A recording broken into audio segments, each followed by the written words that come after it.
Hey guys, and welcome to this video where I'm going to be showing you the best way to harvest your herbs, specifically your leafy herbs, in order to encourage new growth and also to get the most flavor, and if you're using them for medicinal purposes, to get the most medicinal value out of those leaves. So the first step that we're going to be talking about is basil. So basil is one of my favorite herbs, especially for culinary purposes. It tastes amazing.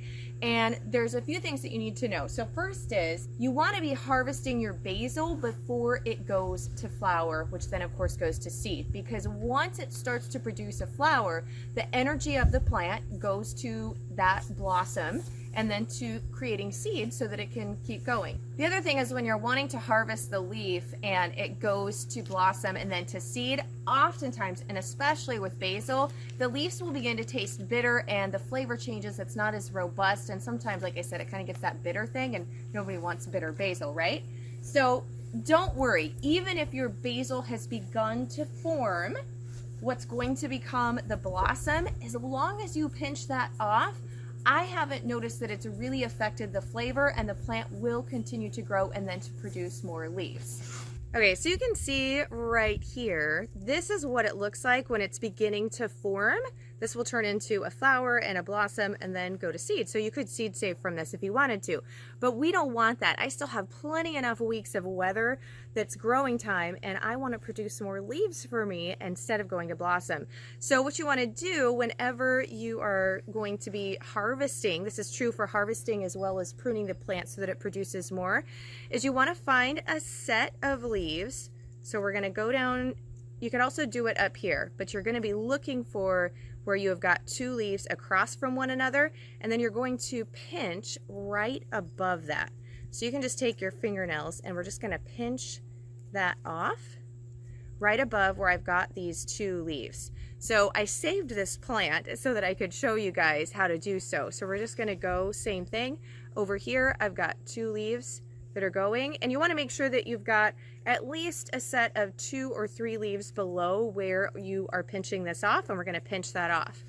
And you can see where I've been doing that over here. So I've already done that to this right here, and then it's going to create 2 stems, so it's going to branch off, and then that's going to give me more and more leaves. So this is a way that you can prune the plant so that you begin to get even more leaves, and it allows you to harvest off of this later. So anywhere where I start to see a cluster of tight blossoms there that's going to be creating any type of bloom, which I don't want, I'm just going to find 2 leaves that are across from one another, and we're just going to go ahead and pinch those off. And everything that you have pruned and harvested, oh, you guys, it smells so good. You know, take that inside, use it in your cooking. You can dry the leaves if you're not going to be using them quite yet, or even better, especially with basil, because with basil, when you dry, it does not have the same flavor punch. Dried basil just does not taste as good as fresh basil. So my favorite way to preserve basil so that I've got it all year long is actually in salt. So I will link below to the video on how you preserve your basil in salt, because it actually keeps it in a fresh state and that really strong flavor punch that we know and love from basil.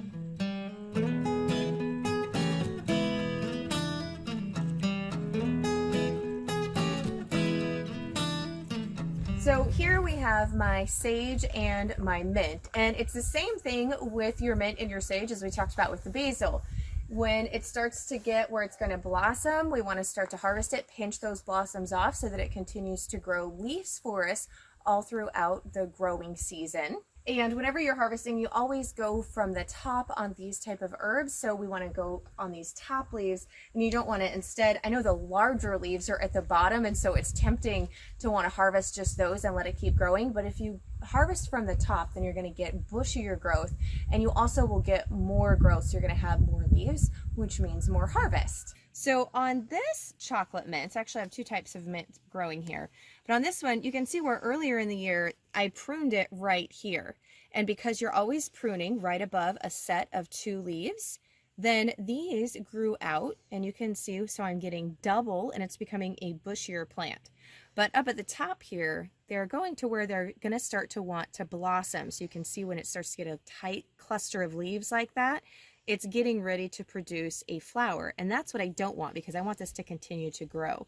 So I'm going to come down here right above a set of 2 leaves, and we're just going to prune that right off. And that one actually has gotten a little bit damaged, so we're going to go right off it there. And then that's going to continue to make this bushier and bushier. Now, ideally, I would actually have done this lower on the plant, but because I have so much in this planter, I have to reach up a little bit taller in order to get to the sunlight. But I have plenty of mint, so I'm really not overly worried about it. And then these leaves are starting to get a little bit showing some signs of damage here, so I'm going to prune these off. And these ones aren't ones that I'm going to actually save and preserve, but I want to kind of take that down. We don't want to leave any damaged leaves on the plant here. Now for some of these stalks, like these ones over here, and especially these where we've got more of that bright green growth, these are the ones that you want to harvest for flavor and also your medicinal purposes. And when you've got these that are growing up kind of longer on these stalks like this, I would come down to probably about this point, and I'm going to prune that off.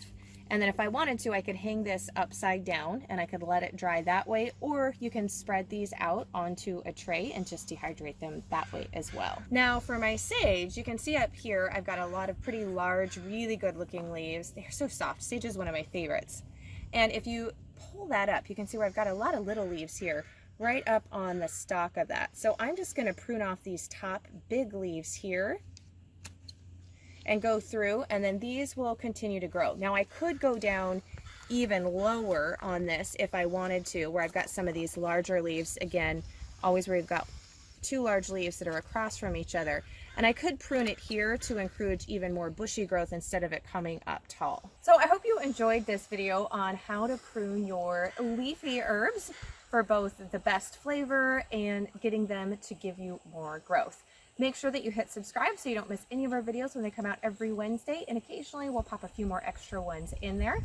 I can't wait to know in the comments below what herbs you are growing medicinally and if you have any tips on getting more harvest from your plants. Thanks so much, and I can't wait to see you in next week's video.